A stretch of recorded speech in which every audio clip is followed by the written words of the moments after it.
Ooh, baby, got a good one for you today. 12,700 pounds, an Impact 367. You can hear that generator humming. It's got the rear ramp patio package, private garage, loft, half bath, partridge into pear tree, king bed.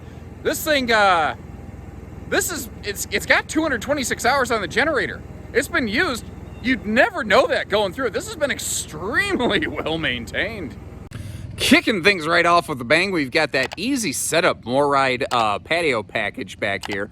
There is an optional step that you could probably source in the aftermarket world that would allow you to, walk right up the back of this thing. But if you got long legs like mine, it ain't exactly that hard, especially when the RV isn't exactly level and the tail is a little bit closer to the ground. You can just step right up like it did there. You see, we've got one of those roll-down screen walls. As opposed to like the tent style, that it's more of like a garage door style. That is absolutely my preference because they're just so much easier to deal with. We have a 13-foot garage on this, by the way. So from the very back of that dovetail up to the front of that wall where the half bath and the passenger door, you got 13 feet of space. Each one of these 9 tie downs is pull tested to 5,000 pounds, which is impressive considering the garage floor is rated for about 3,000.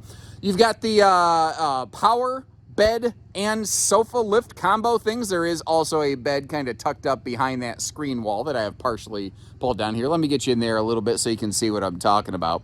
Up top, you got our, well, I would say your entertainment. That's just kind of storage because your entertainment would actually go on the opposing wall right there, which I think is a really good space for that. And I realized it was going to be a lot easier to showcase that half bath if, the door was actually open and you could see in here. Now, if you notice something here, this is an interesting area to get to a little bit of an insight on the construction of this. You notice how you actually step up there into the half bath. Well, when you leave the garage and you step up into the main deck, I guess you'd say, of the RV, the floor gets taller and thicker. There's actually, more plumbing and insulation run through there, just to kind of give you an idea of why that is. The other thing I kind of thought about is, let's say, God forbid, you have some kind of fuel spill or something like that. That little lip might help unwanted fluids, like if you hit the brakes when you're traveling, from rushing and gushing up into the living cavity and keeping everything kind of nicely separated. The RV does have dual air conditioners. The generator is actually running right now and powering her up right here in the middle of the driveway, which is nice. And that goes hand in hand with the two-way refrigerator that we're looking at over there. This is going to be a very boondock capable model, especially if you choose to add some level of solar to it here. I like this color package. This was actually, I think, one of my favorite generations of the Impact product because it had that rugged look, but it was still classy. Like, it doesn't feel like a garage inside the living room. It just feels right, We are carpetless also, by the way, which is nice. And all 3 sections of this party sofa can kick back and recline for you. And actually, why am I just talking about it? We're on a video. Why don't we take a look? And while we're doing that, little bit better look at that awesome campsite window coverage that we have over here, because this is a true toy hauler. And we have a nice big tall ceiling. They could maximize the height of that slide out and really give us a huge viewing potential here. Now you notice I've got all 3 sections reclined, but the middle section I have reclined further. All 3 sections are also like little mini wall huggers. So if you're stuck inside or you're tired and we're all watching a show together, everybody can kick back in here and lounge. Or if you just have it folded down shut, you got a buddy over and the loft and the beds in the back and everything are all occupied, an adult can lay straight across that. That is an awesome napping couch right there. I mean, especially with the TV, like right there. I mean, you could just totally come in, or it doesn't even have to be after a long day. You could just sleep it off, wake up here in the morning, kick on your SpongeBob SquarePants. Something else I noticed, all the original owner's manuals are still here, which is something I look for as an indicator of an RV that has been well maintained. It's not a guarantee, but usually people who tend to take care of their stuff keep track of their owner's manuals too. Something else I also stumbled into when I laid down here, apparently I bumped the heat and massage buttons, because right now I'm getting a back massage and this thing's getting hot. And just so we can say we saw the whole thing, start with a little look up here in the loft space. There is a removable ladder that comes with it, so you don't have to be an Olympic high jump world record holder to get yourself up there either. Electric space heat and Tootsie Toaster down below to take the chill out of the air. That's going to be real nice when you are park camping, so you don't necessarily have to burn up all your propane, although you fire up the generator like we have right now, you could certainly turn that thing on. It's actually a little chilly in here. One of the interesting things about this is a member of the Fusion family, and they have an aggressive, like, radiant barrier package. And something I have always noticed, whether it's like this, like, it's always cooler in here than it is outside. I guess that's basically the easiest way I can say what I'm getting at. It feels about 10 degrees cooler in here than it does outdoors, even without the air conditioner running.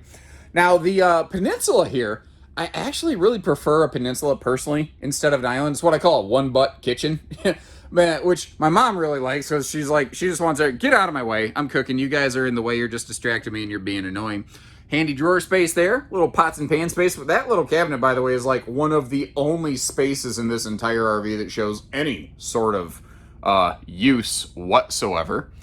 Now, you're going to need a stool to get to the top of that, but at least it ain't wasted space is kind of how I look at it. And then down here, that is a removable, like, sprayer type faucet attachment on that, by the way. But we've also got a great wastebasket space down here that's easily missed. As we head upstairs here, you see that this is a dual entry bed and bath. Normally, that means you have to give up a big shower.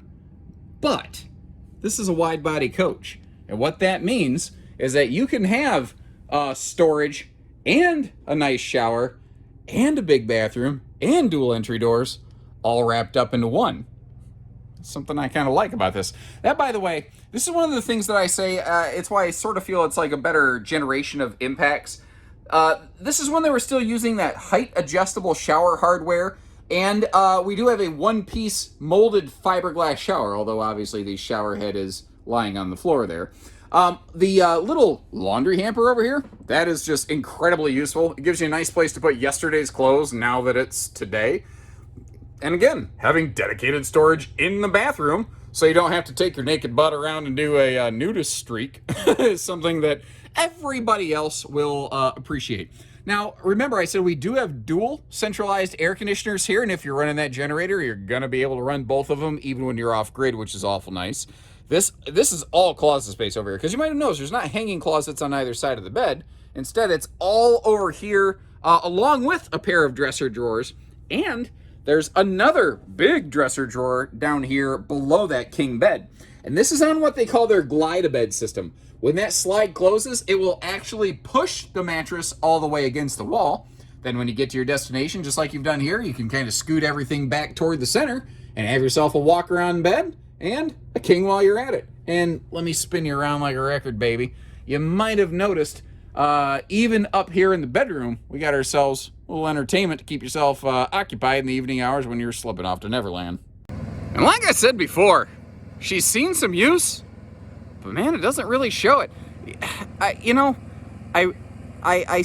think I'm not saying that RV manufacturers aren't without their sins, but in the used RV market, I will tell you, with over a dozen years of experience, the vast majority of issues that I see are heavily related to a lack of TLC from an owner. Now, whether someone is lazy or whether they're just simply not educated about what an RV requires for upkeep, you know, that's certainly another discussion. I don't think a lot of dealers really properly educate people on what it takes to maintain an RV, but it's really not much. I mean, you wash and condition it once or twice a year, you check your roof seals once or twice a year, have your bearings washed and repacked periodically. That's really all you got to do. You probably heard the generator running pretty well right there, except I'm, talking the whole time. It fired right up for me. I was actually really happy, really impressed with that.